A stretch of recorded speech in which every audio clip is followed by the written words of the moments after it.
I'm George Koutsouris, Support and Development Engineer at DNAS, and I'm going to give you a series of tutorials on how to build an auditorium in Google SketchUp.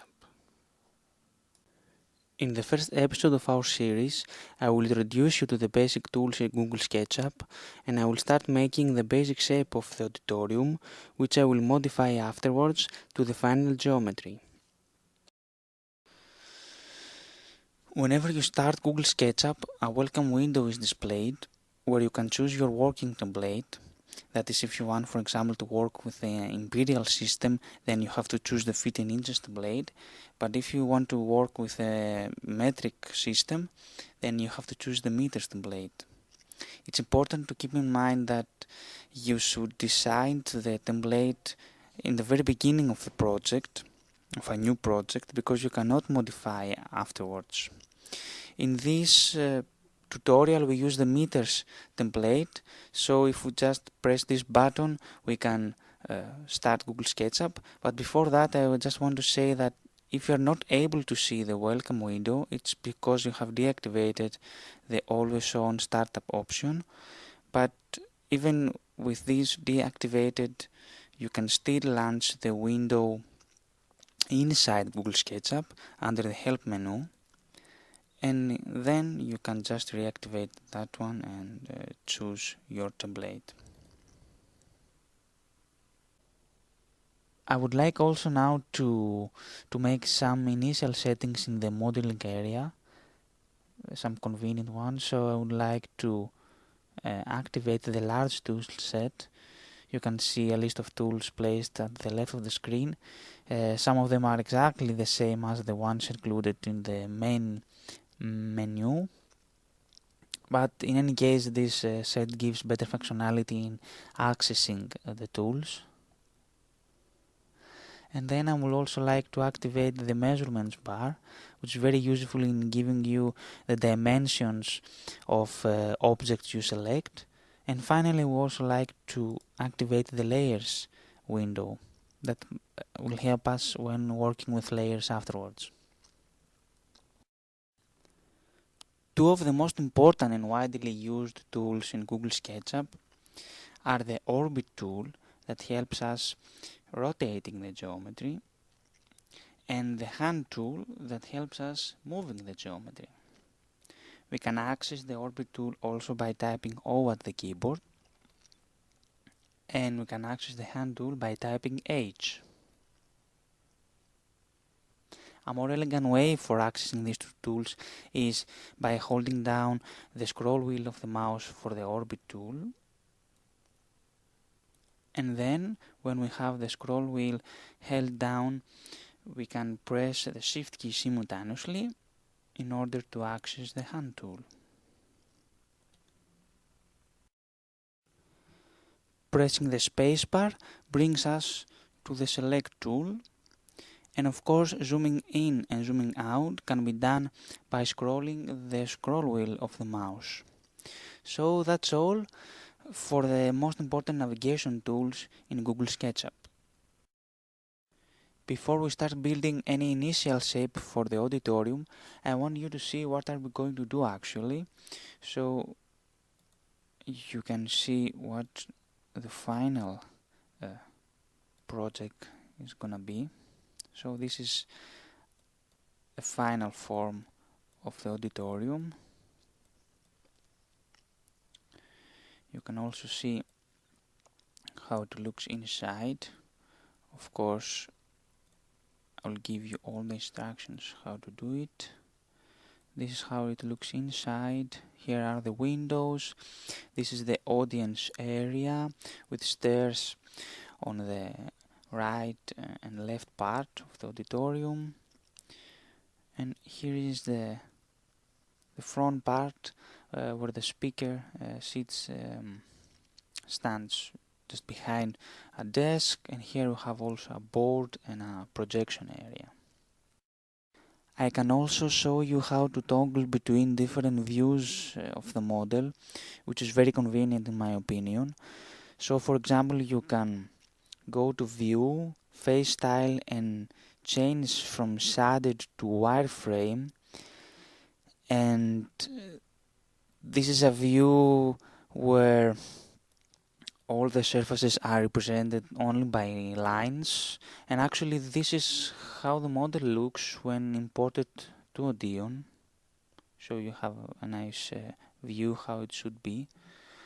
And then if this looks quite complicated and confusing, you can go back to Shaded and you can activate the back edges by going to Edge Style Back Edges, and then brings a quite informative view where you can see all the hidden geometry represented by light dashed lines, and I think this is quite convenient.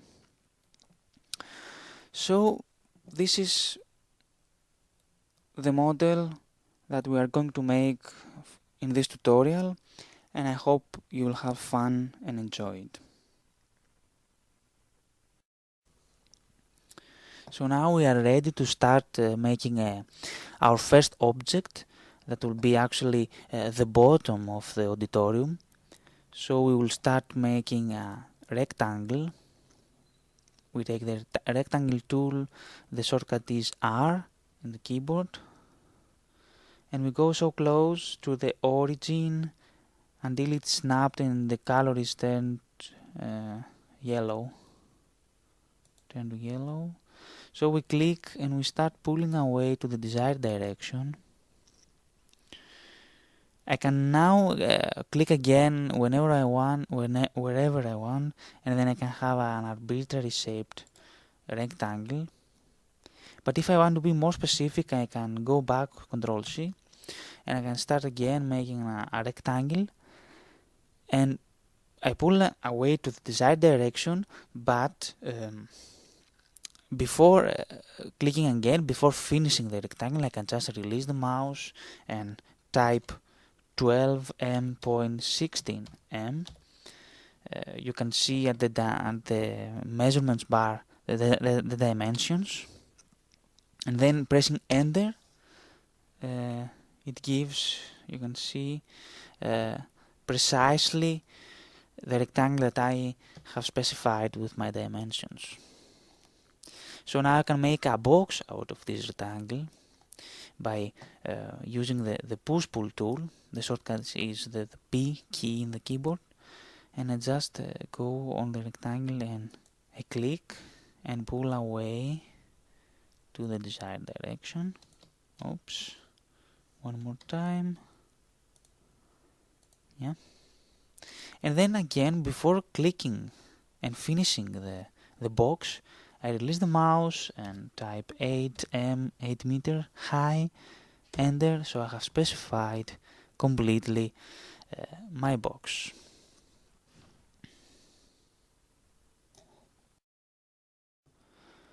Roughly now I can see that this is the basic shape of the auditorium, and this gray rectangle will be my ceiling, the ceiling of the auditorium.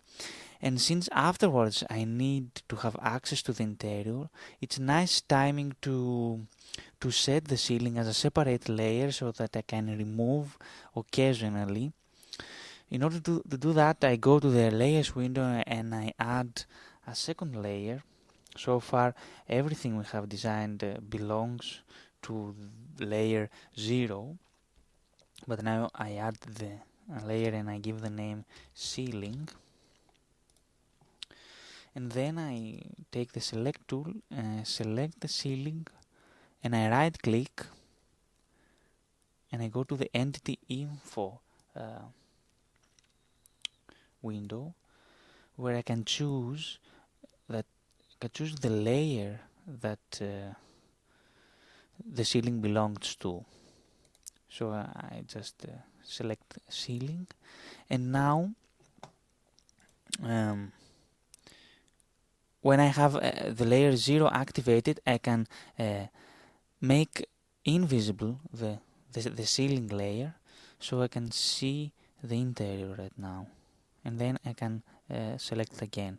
I cannot make invisible a layer that is active. So here you can see that now the ceiling layer is active, but I cannot make it invisible. I have an error message by Google SketchUp.